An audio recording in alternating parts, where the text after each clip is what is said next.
Hi, it's March 23rd, and this is a re-recording of the GLCA update presented on March the 20th at our donor recognition and update meeting. So now I'm going to go to the presentation.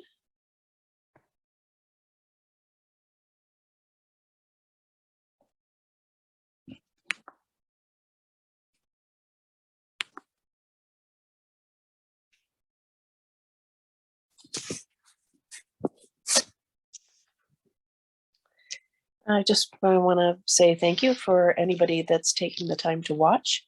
The GLCA fundraising committee wanted to give everyone an update on all that is happening with regards to fundraising, grant status, the history book of Garnet Lake, and to take an opportunity to acknowledge and thank our many donors.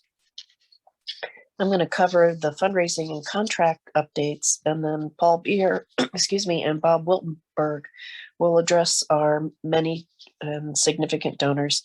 And Candace will go over an overview of the history book, and Judy will discuss book funding. So why did we embark on a fundraising project?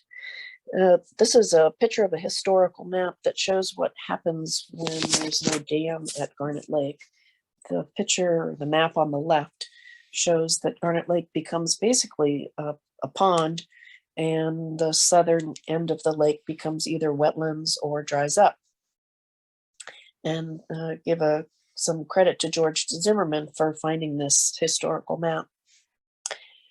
And so this is why we're working towards actions to resolve our dam safety issues. Now, I know that there are folks that think our dam is fine, and it has indeed withstood storms in the past. So why worry?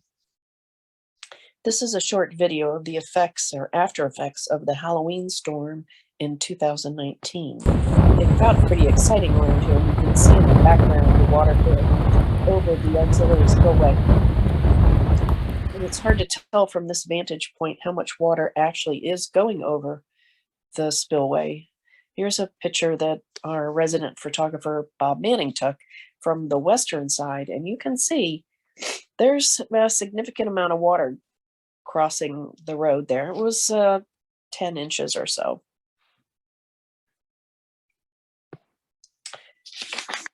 So I want to give a recap of where we are with our dam redesign project.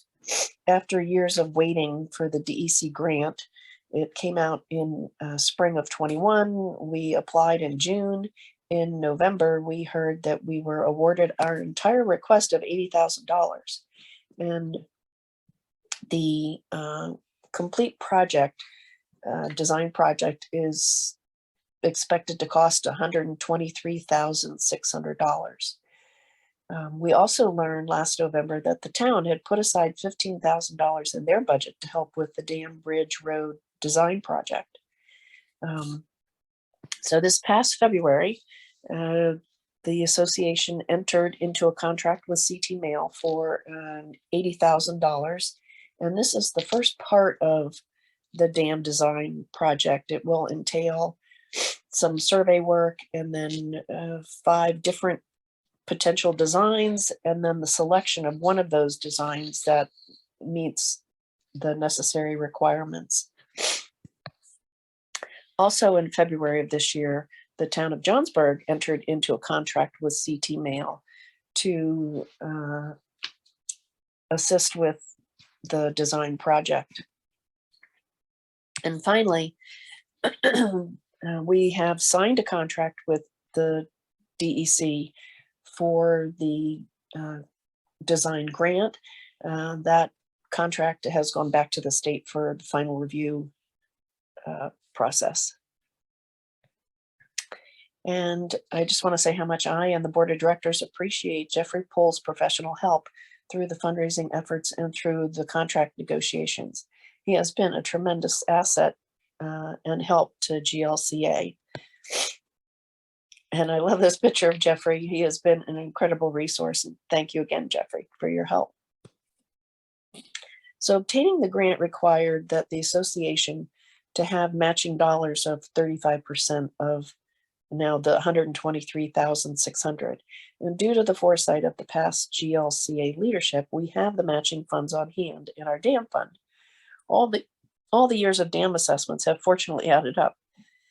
In addition, in the future, the DEC believes that they will have construction grants for high hazard dams, but these also would require a 35% match, hence the beginning of our fundraising efforts.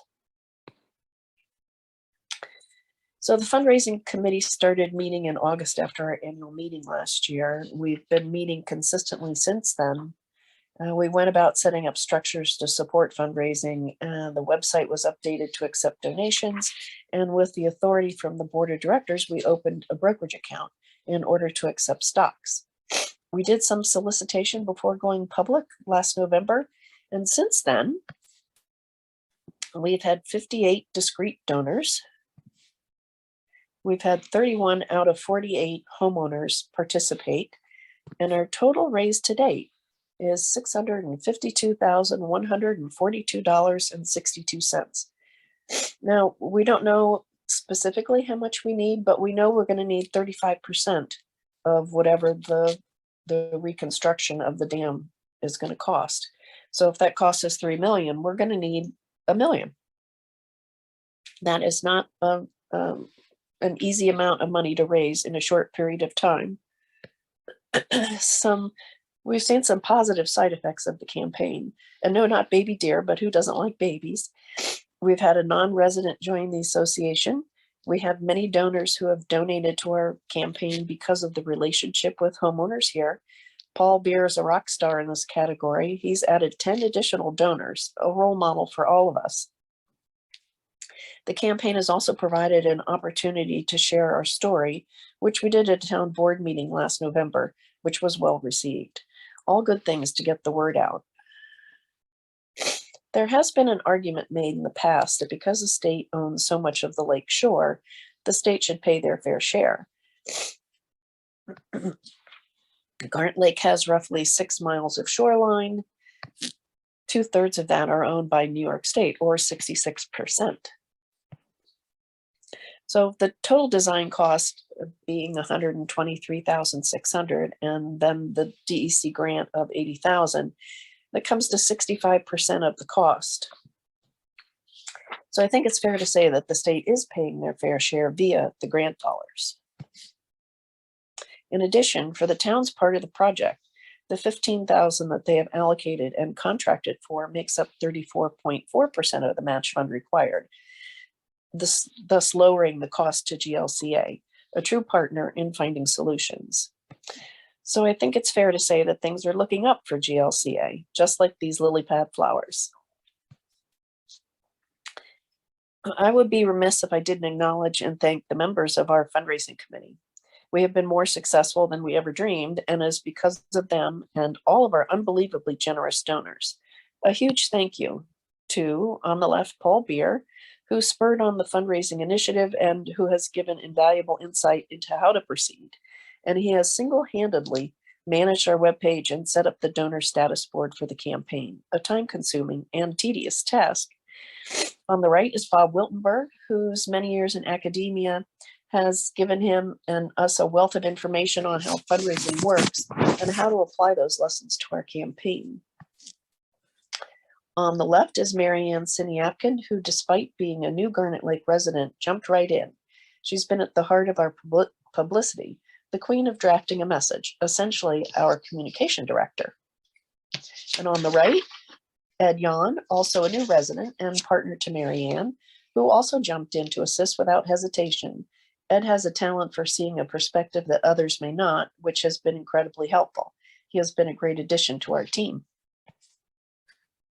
And Judy Thompson on the left, who was drafted onto the committee early on.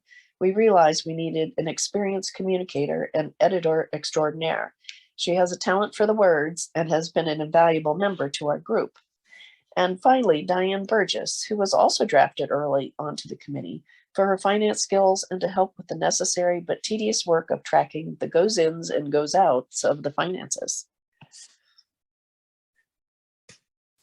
A final thank you to our committee members and to our generous donors. I hope you take a minute to watch the following videos, one regarding donor recognition and one regarding the Garnet Lake History book. Thank you for watching. All right, I'm turning the meeting over to Paul and Bob. Thank you, Anne. I would like to start by thanking all of our neighbors who have decided to support our fundraising campaign. And in doing so, they made our association, our neighborhood, our community united and stronger. And of course, we want to thank all individuals, some 60 of them that have donated, even when a lot of them are not property owners. There are a few people in particular that I would like to single out. The first is George Zimmerman. He was our first donor, and he donated generously and very, very early because he wanted to set the right expectations for the rest of us to follow. He donated the second time before the end of the year without even asking. Of course, one of our most prominent donors is our president, Ann Burnett, and her husband, Joe. They have donated the largest single amount in the Sapphire category to be an example for the board of directors and for the rest of the homeowners, an example for all of us to follow. Tom Corwin is another remarkable donor. He's remarkable because he has limited resources, and yet he gave twice in 2021, and he donated again at the beginning of 2022. And he gave to this maximum ability. He also told our president that if it becomes necessary, he's willing to mortgage his home to pay for his fair share deal of the dam costs. And finally, we want to thank our star and diamond donor, Barbara Wolfe, who showed us very early and very decisively that even such a tiny group of homeowners can raise sufficient money to deal with such an enormously expensive project, and that it is possible for us to succeed. And I will turn it over to Bob Wiltenberg to introduce Barbara to all of us. Absolutely. Well, thank you, Paul. And I'm so glad that Barbara is back on. Yes, me too. I'll just say, Scary. not that she needs much introduction to this group, but I will say a couple of words to introduce her. Barbara and Bob Wolfe were married in 1973, and they came to Garnet Lake in 1978, buying a parcel of 110 acres on the west side of the lake and a small old hunting camp that had no plumbing, no electricity, and a leaky roof. Bob soon put a new roof on that camp, and later expansion turned it into the very comfortable cottage that it is today. Bob loved the lake, and particularly rowing on the lake. I very well remember the first time I saw him, very early in the morning. He was up before all the rest of us, gracefully skimming across the water in his fast, elegant racing show. It was a beautiful sight to see. Sadly, Bob left us 2 years ago, but his ashes are scattered here. And when Barbara learned of the dam naming opportunity, she had the 2 M's, as she said, motivation and means, to make it happen. We are all awed by and will be forever grateful for her astonishing generosity. Barbara? Well, thank you very much. And I really apologize for missing the earlier part of the discussion, because I'm interested in all of the, the nuts and bolts of what's going on with the engineering and the fundraising. And so here I am in Florida and my power goes out. So it's back on. Thank you for that nice introduction, and you provided some of the, the key facts. It was 1978 that Bob and I first bought the cabin. We were living in New Jersey at the time. We had met in graduate school in California, but moved back to New Jersey where he could work for Princeton University, his alma mater. And we decided we wanted to have a second home. The New Jersey shore was way too crowded, so we headed north. And we had a Volkswagen camper van that we had wonderful weekends. It was kind of like a vacation to go camping in our van, but meet with real estate agents up in Vermont and New York State and just see what was available. And we did that for a couple of years. But finally, in 1978, an ad in the New York Times for the small cabin on 110 acres of land caught our attention. And so we did make an appointment and we saw the land. I think it was it was, we could hike on it, but it was still winter, so the leaves weren't out and the trees, so we could get a really pretty good view of the land and the lake. And it was inexpensive enough that we didn't have to feel that we needed to rent it out. We didn't want to purchase a home big enough that we were going to need to rent it out to get income to help cover the payments. It had no phone, no internet, and it did have an outhouse. Actually, it did have electricity, but no plumbing, no phone, none of the stuff that people take for granted today. And we loved the Adirondacks because there's so many recreational opportunities through all 4 seasons. You can hike and canoe, and Bob thought he'd go sailing at Lake George. That never happened. Ski in the winter, all kinds of things. And we did a lot of hiking and canoeing, and I skied a few times at Gore Mountain, but without plumbing and warm water to come home to, I quickly lost interest and enthusiasm for going skiing in the winter. By the mid-1980s, we had owned the cabin for 5+ years, but by then I had started riding horses again, which had been my passion from my youth. And in New Jersey, we had a small farm, and I kept my horses on the farm. And I was really gearing up into a horse competition season. And so I would stay in New Jersey to ride and compete, and Bob would come up to the cabin. And he got back into rowing, which he had been on a crew team in college, never was that good, but he had gotten back into singles rowing. And he loved having his boat out the front door. Just as in New Jersey, I had my horses out the back door. So it was really his very special hideaway and retreat.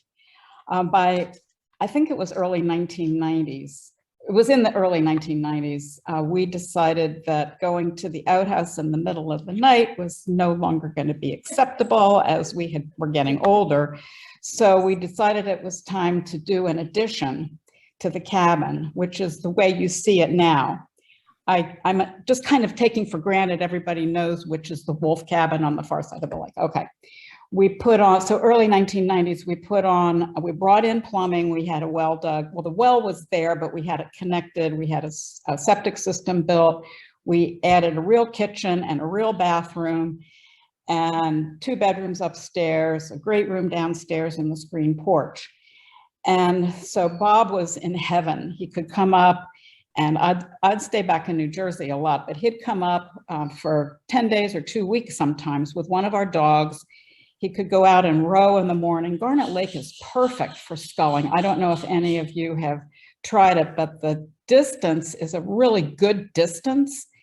And the calmness of the water makes it ideal rowing conditions. It's not like rowing on a river, like at home in New Jersey, we're close to the Delaware River, where he also would go and row occasionally, but the current could make rowing on the Delaware River very, very difficult. So it was just perfect at Garnet Lake.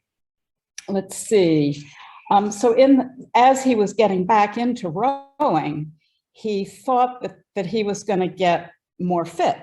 He had been working hard, and he wasn't really a couch potato, but he was not an athlete either. So he thought that by rowing regularly and being interested in it and motivated to do it, that he would get more fit. But that wasn't happening. So it was around 2005, doctors eventually diagnosed that he had a bone marrow disorder, which is in the same family as leukemia. It compromises the red blood cells. So his body wasn't producing enough healthy red blood cells to carry oxygen. So he was always aerobically challenged. And there's no real cure for this disease other than a bone marrow transplant, which is very risky in its own right. And they advised against it because of his age. So he continued, even with the disease, he continued to be on the water and to enjoy the rowing. And even though he would go shorter distances and at slower speeds, it was still wonderful recreation for him because he didn't retire until 2019, I don't think, but because he owned the company, it was a small company with only 4 or 5 employees, but he could schedule his own time and come up to the cabin for longer periods of time and row whenever he wanted. And I would come sometimes too, and I enjoyed my time at the cabin very, very much. And there was even one summer when I brought a horse along, and I found a place down kind of around the bend, so to speak, where I kept my horse, and I'd try going over there and riding in their facility, but that really didn't work. So that didn't continue. Well, unfortunately, by early winter of 2020, just 2 years ago, the complications of his disease caught up with him. This is where I get emotional. And so he lost his life on March 31st of 2020.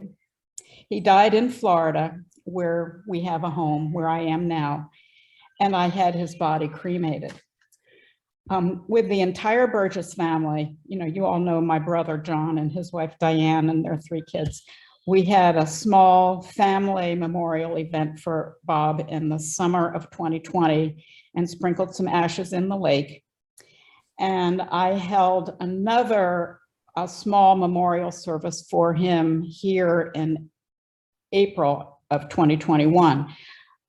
You realize that COVID overlaid this whole time. COVID lockdowns had begun about 2 weeks before Bob died, which just totally complicated everything. I was not allowed to be with him in the hospital, whatever. And so you couldn't hold funeral services or memorial events or anything. So we did the small one with the family at the cabin. I did another small one for friends here and Florida Rowing Center partners, and sprinkled ashes in the lake here, Lake Wellington. But there's no permanent gravestone or any other permanent marker that says Robert J. Wolfe and 1947 to 2020. So like lots of people, that's what cemeteries used to provide for people. And my parents are cremated, and there's a plaque in the garden where their ashes have been buried. And Bob's parents both have gravestones in a cemetery in northern New Jersey. And Bob's brother had talked about wanting to put a gravestone in the cemetery for Bob, but we were going to go there and visit when his sister could come east, which she hasn't been able to do because of travel and COVID. So anyway, when I saw the announcement of the fundraising I'll get emotional again. I saw the announcement of the fundraising campaign for a dam at Garnet Lake and the opportunity to bid enough to have naming rights, it was an immediate, I got to do that because it would be perfect. And so I wanted to do that, and I do have the financial means to be able to do that. I've never given a gift anywhere close to that amount in my life, but I think Bob would be very happy that I'm using the money that I've inherited from him to, and I hope it comes through, but that to create a dam in his honor and in his name. So, as I said in the introduction, I certainly had the motivation, and then I have the means. Our time at Garnet Lake was very special for us, and especially for Bob. It was a major factor, and the rowing was a major factor of his enjoyment up here. And now that it's just me, and the Wolfe cabin has been passed on to my 2 nieces and nephew, the Burgess kids. That generation of the family also loves time at the cabin, and their 5, almost 6, one's still in the oven, children, and my brothers and Diane's grandchildren, my great nieces and nephews, they are all developing the love and the enthusiasm for the lake and for the environment. And while they've brought in internet, and they don't have a TV, but they've brought in internet and have phone access, which is a lot different than what we had in the early years. It's just great to think that there might be a permanent memorial with Bob's name on it, that the children, as they grow up, can go say, oh, that was Uncle Bob. And Uncle Bob and Aunt Barbara were the first ones who bought this land, which now is our land. And so it's just something that I'm really, really, really supportive of. And I've been helping with the fundraising a little bit. I've gotten both Bob's brother and Bob's sister to make contributions to the fund. Not as generous as I had hoped, but they did say if more is needed in the future to let them know and they could kick in. My sister still says she will contribute, but she's waiting to see what happens. And I've also had another good friend in Florida who's contributed to the dam. And Bob was a part owner of the Florida Rowing Center here on Lake Wellington. And his other two co-owners, I've spoken to both of them about making contributions to the dam fund. I know those haven't come through yet because I waited until we could have a dinner together, but they have the donor documents and all of that kind of stuff. So I'm not sure what your plan, I mean, assuming that this continues as we're talking about and thinking about, I'm not sure what your plans are for putting donors' names on a plaque. But I'd like to be able to tell some of these people who aren't affiliated with Garnet Lake, like his partners in the Florida Rowing Center, that if they make a contribution, they could have their names on the plaque. That's about as good an overview as you need. There's lots more details at every level of the story. But I'm very happy to have this opportunity to meet all of you kind of like this. Sorry, I got disconnected for a few minutes, but thank goodness it came back on again. And so Robert J. Wolfe Memorial Dam, yay, yay, yay.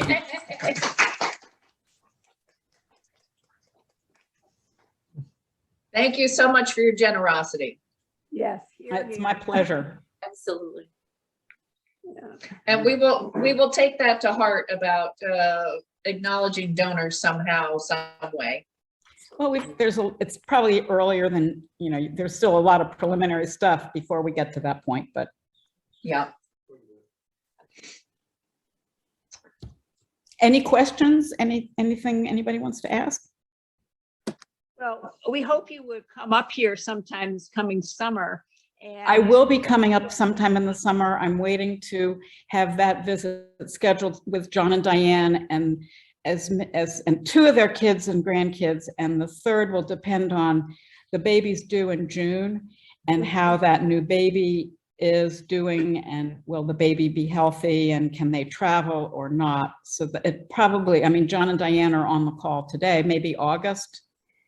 It'd be great if you could come the last weekend in July, because that's when we have our annual meeting and picnic.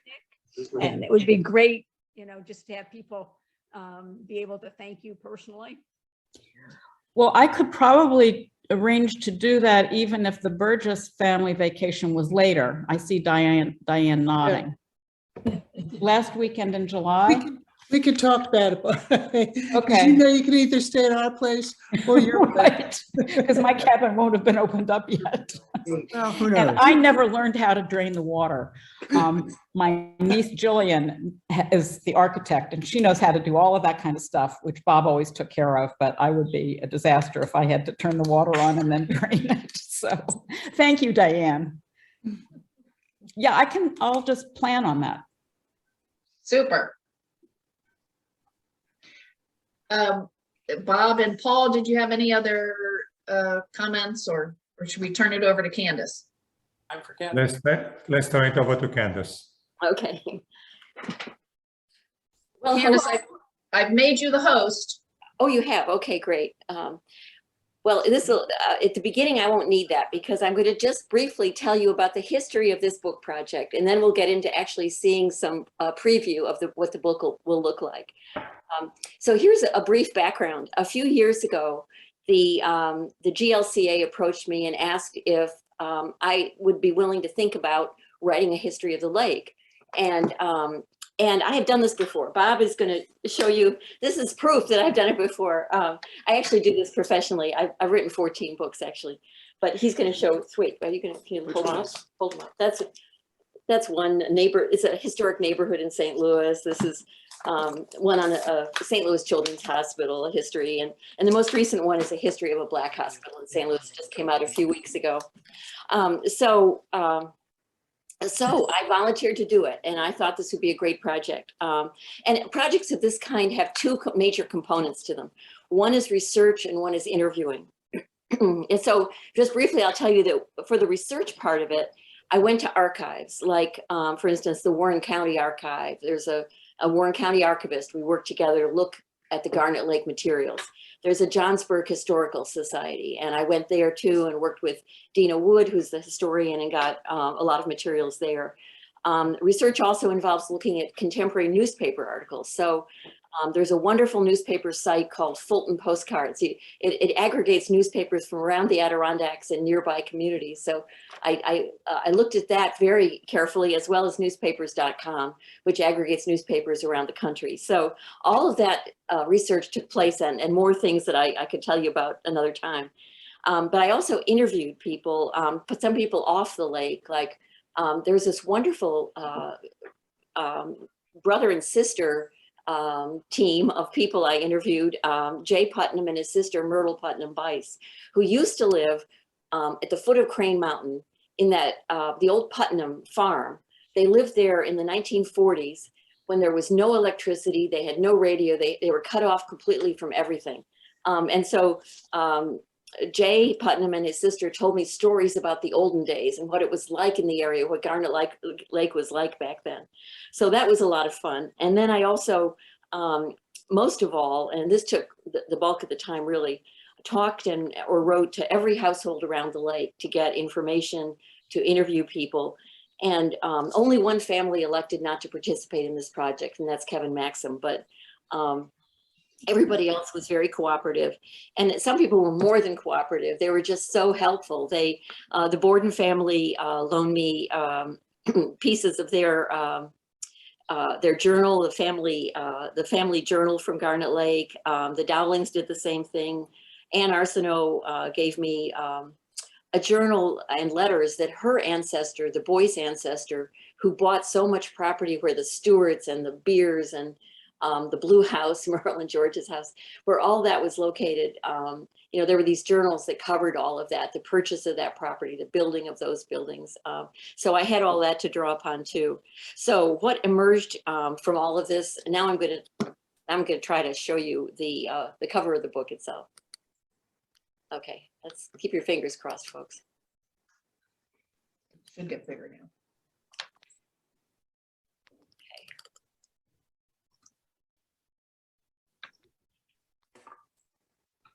Can you see the cover?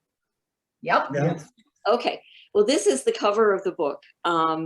It may be a slightly different picture, but this is what it will look like. And this is, I think, the nearly final version. Now, I hope you all like it, because we have worked hard on this. And let me say that the person who's worked hardest of all is Bob Manning. I hope he's there because he deserves a huge, huge vote of thanks from all of us for not only fixing up this picture to make it suitable for a cover of a book, but also taking all the contemporary shots that are in the book and helping at every turn with questions that I had, and even doing some research into deeds and things like that. So so he's been enormously helpful, and I think we owe thanks to him and also to his son Carl. So that's the cover. Now let me show you, if I can, what the inside will look like. The book is fully designed now. We are within days of being ready to go to press. This is, okay, so let me tell you now that the book is divided into 8 chapters. There's a foreword written by Bill McKibben. There's a history of the first 100 years, and this is the beginning of that section. It's the old 1850 to 1950, basically. I mean, some of us thought maybe that Garnet Lake was not really anything until 1905 or so, but that is not true. There was a very significant life on the lake before that. The pond, really, Mill Creek Pond. So this is that chapter. Let me show you what this history chapter looks like. You can see that we've used a lot of maps, a lot of photos. The maps came from a man in the Johnsburg Historical Society who collects them. Here's some more maps. And then we also had one terrific bit of luck. We found that the Adirondack Research Library at Union College had just received a huge number of glass negatives of pictures taken from 1880 to 1885 by a man named Osmond Putnam. I mentioned Jay and Myrtle Bice Putnam. This was their, I think, great-grandfather. Anyway, Osmond Putnam was trying to earn money to go to divinity school. So he went around Warren County, took pictures of various, various people, various places. And then I think he sold them back to the people to make money. But these glass negatives of his have now come to the ARL, and they allowed us to use them. They've allowed us to use them for free. So these are some of the pictures that they have allowed us to use. You see the Putnam family, that again is at the Putnam place that I was talking about. This is a Grogan family. The Grogans were very important around the lake. This I love. This is a picture of one of the Ross family holding her cat, sitting out on the lake in wintertime. And the cat looks very unhappy to me. Yeah, I guess so. It's cold. But anyway, this is the, so you'll see some other pictures at Camp Meeting site, which was, let's see, it was north of the dam. It was just in the sort of wooded area where the bovas are now. These are some other shots from nearby. This is from near Mill Creek Pond. You see how they clear cut the area. This is a schoolhouse on Garnet Lake Road. So that just gives you an idea of what some of the history section of the book looks like. Okay, so we did the history from 1850 to 1950, and then I also did other chapters, one on the 50s and 60s, 70s and 80s, the wildlife of the lake, the seasons on the lake, the dam and the GLCA history, and then the individual property section, which I take one by one, every one of the properties around the lake and down the road, and talk about its history and talk about who owns it now. So let me show you. This is one of the pictorial chapters. This is the seasons at Garnet Lake. And not only did Bob Manning take some of these photos, but we were very fortunate to get the use of photos from the Wild Center in Tupper Lake. And people have just been so generous. We got free use of their pictures. We've gotten free use of everything, basically. This is a very cost-effective book, I will tell you that. And also Bob Clark, who many of you remember is our former neighbor who now lives in Florida. He gave us the use of his photos for the 70s and 80s period. So we have Bob Clark photos too. Let's see, what else? So anyway, we just owe a debt of gratitude to all these institutions, and the Adirondack Experience also helped out. And so I guess you can see that's winter, that's fall. Okay, that's summer, and that's spring. So that's the seasons chapter. I guess let's see, what else can I tell you about it? Unfortunately, we had a slight change of plans. Originally, Charlie Sormani's daughter-in-law, Jamie Cohen, who's a wonderful designer, thought she would do the whole thing for free, and that was going to be a real godsend. But this is the one place where we didn't get so lucky, and that is that she just wasn't able to do it. It turned out to be too much of a commitment, and she has her own job and her own kids, so she had to give it up. So we had to hire someone I know here in St. Louis who's reducing her price for us, but there's still a cost to it. And any of you who have dealt with designers know that it's there is a, it's not insubstantial. We have to pay designers. And then of course there's a printing cost as well. So I guess that's where we are right now. We're just about finished with the design process. Our designer, Marcy, has just done a terrific job of putting together these chapters, fitting in the pictures among the text, in and among the text in the properties section. I hope you'll all be happy. I'm certainly happy with it. And the whole thing is about 200 pages long. It also, of course, has acknowledgements and introduction and so forth. I want to stress one thing, and that is that nobody associated with this project has taken 1 penny for anything. It's important that you know that. I have refused any money, and I steadfastly. Bob Manning has not taken any money. The only payments we have to make are for the design and the printing. So the rest has all been donated. And I think you'll all be happy with it. But the problem right now is that because of the pandemic, we've had soaring prices in the publishing end of things. At the beginning of this project, I was estimating that the printing would cost $4,000 or $5,000, which was a perfectly legitimate guess. But paper costs have skyrocketed, and so have and printers are having trouble getting paper. On this book I just did, it's been delayed. It was delayed for a couple of months because of that. So we're going to have that problem here too. So I think the problem is that we really need, unfortunately, an additional donation by somebody of about $7,500 to get this finished. Now, let me quickly acknowledge that we've already had some wonderful help. I mean, the Brewski family, I think I saw Sandy here a bit ago. I don't know if she's still here, but she and her husband gave us some money toward the $2,500 toward the design work, which was enormously helpful. The GLCA has also given a donation to the design, which was helpful. But the printing costs right now are what I'm concerned about. We have the potential of an anonymous donor who may give us something, but I'm not totally certain, pretty certain, but not sure. So if anybody among you feels moved to write a check toward that $7,500, it would be very, very, I'll be very grateful. So Anne, that's all I have to say, unless anybody has questions. I'm going to turn it over to Judy for a few minutes. Okay. Candace, can you unshare? Okay, I will. There you go. Thank you. Okay. Well, Candace and also Bob Manning, thank you for all you've done on this. And a thank you to all the rest of us and all the rest of you who have written up lots of information for your particular pieces of property. This is so exciting to see it at this stage in the game. And as Candace mentioned, we thought we would get most of this done for a lot less money. But now the design and the printing costs have gone up. And so we do need to raise $7,500. And the timing probably could not be worse because of the fact we've also been raising money for the dam.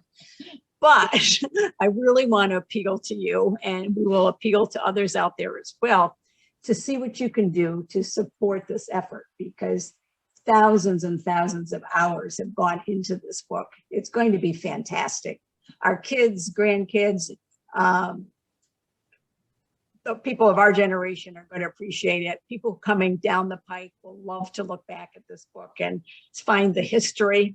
And although the information on the properties will need to be updated periodically or will kind of be caught in time, the rest of it will stay forever relevant. And, you know, who knows down the road what'll happen to this. So I would like to encourage you to think about what you can do to contribute so we can close the cost of, or to raise the money we need to pay for the rest, to get it to the finish line, to get it into your hands. And our goal all along has been to keep the price of the book at a reasonable amount. We figured that if we really wanted to break even on this, the cost of the book would be $80 or $90, which is totally outrageous. We can't do that. And that's why we're looking to fund it or to raise money from people who are motivated to give and make this a reality. So if you're interested, you could send a check to the post office box, which is box 52 in Johnsburg, with a note that this is for the book. And the zip there is 12843. Or you could go to the website, and there is a place there where you can donate to the book by using PayPal or other means similar to what you've done for the dam. So I know I feel like I'm preaching to the converted already here, preaching to the choir, that you already have given a lot for the dam. But if you can possibly find it, the means to contribute more, we really would appreciate it. Judy, yes. could I add one quick thing too?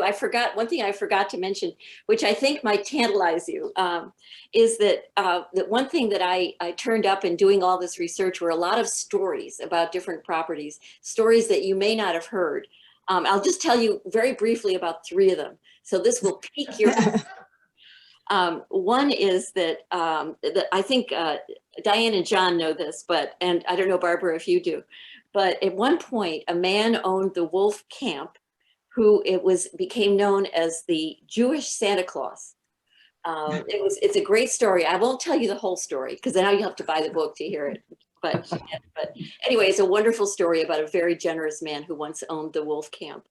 The second story is one of our neighbors, the red house at the corner of Little Garnet Lake Road and Big Garnet Lake Road, was once owned by a woman who was a picker, someone who goes to estate sales and buys things and speculation and then sells them to antique dealers. Well, one day she was going to this one sale and noticed this old table in the corner, and they wanted, I think it was $75 for it. And she thought, oh, it's too much money. So she came back the next day when it was half price and bought it. Well, then she started looking at it, decided that it was pretty special. So she wound up going on Antique Roadshow, and it turned out this was pretty amazing. Can you wait to hear the end of that story to read the book? Oh, no. I saw it. Okay, I'll tell you that. It was worth $500,000. Wow. How much? $500,000. And if any of you have seen the Antique Roadshow, the Kino brothers are the ones who come buzzing out whenever there's a special antique.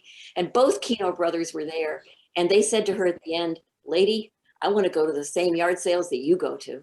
So that was pretty amazing. Okay, the third one is a story. I mentioned the Putnam family and that Myrtle Putnam Bice that I spoke to, who's 98. She told me about her father and how her father, Mr. Putnam, used to walk the ridge at night once a week to come over to the red post office at Garnet Lake to collect his mail.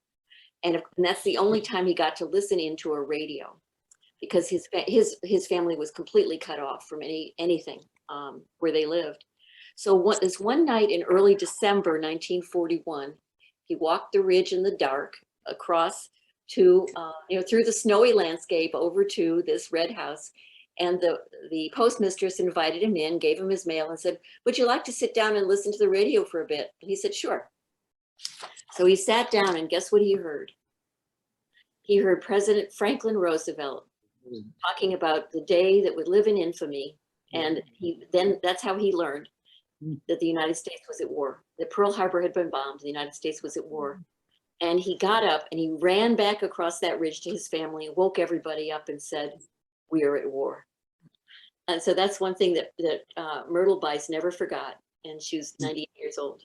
So those are some stories just to pique your interest in the book. I have a question about the book mechanics. A question about the mechanics of getting books. Suppose we fully fund it and copies are printed. 2 years from now, I want 2 more copies. Is it instantly obtainable by reprint, or is it going to come out of some stockpile that's printed once in the first batch and that's it? I think the answer is stockpile, and I'm not sure who's going to keep the stockpile, but I sure hope it's not in our basement. We're pretty bold here. But anyway, I think it will be a stock. I know that the Hudson River Trading may sell it. The Johnsburg Historical Society has volunteered to sell it at their new house in Weavertown. There may be other places too where it's sold. But yes, I think we're not going to print on demand if that's what you were referring to. I don't know the mechanics of that, honestly, and but maybe in 2 years I'll learn. I don't know. So hey, Candace, it's Ben Friedel from the Borden Cottage. hi. Hi. So you've the pandemic and other world events have affected the price of a lot of things, as you know, and you've been in the publishing business, with your books for a long time.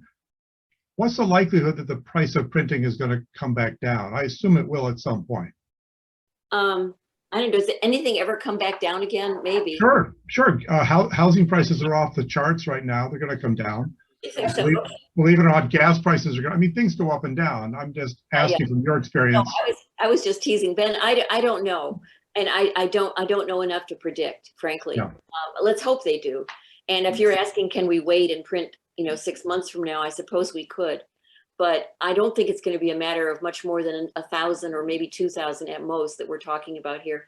And I'm not sure it's because this book is to some extent it's timeless because all the history stuff, the pictures of the seasons, that kind of thing is all timeless. They call them evergreen parts.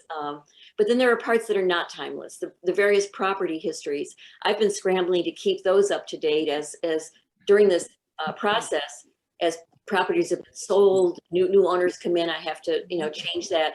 And that's going to keep happening as the months go by. So I think right now we're at a point where everything is up to date and we are, prime place to print. And if we could just get that money, I think it would be better to do it now, frankly. But if other people disagree, then, No, I agree. It was just a question, but I agree to push forward. It so it looks wonderful, and you've whetted our appetite for it now. Okay, good. And Roy just asked here whether this is a tax deductible contribution. And yes, because it would be coming right to the Garnet Lake Conservation Association, which is a 501c3. Yes, 501c3 organization. So it is tax deductible. Be careful with that information. Yeah, as long as you make it through GLCA, you're okay. But it's only deductible to the degree that you take itemized deductions. Oh, correct, right. Correct. Be very careful with that. Yeah. It's eligible to be so. So what is the value? What is the value? Of the book. Oh, Well, no, the Contribution. the contribution, the limit on itemized deductions got jacked up so high 3 years ago that You have to give a lot. you have to give a $25,000 to $30,000 just to get above the itemized deduction limits for a couple filing joint. So adding $1,000 in a situation like this, although it would contribute to that if you had a lot of other things, it's not automatically tax deductible. This is different from the IRA thing. correct. This Yeah. is just regular tax. All right, everybody, I want to say thank you, everybody, for attending. And we've made a lot of progress. And I want to thank everybody that's helped in numerous ways. The people that presented today, the committee members, the dam committee, it just goes on and on. This wouldn't be happening if we weren't all pulling together. So we're just starting the project, right? We're at the beginning. We got a long way to go, but as long as we move together, I think we're going to be successful. So thank you, everybody, for attending.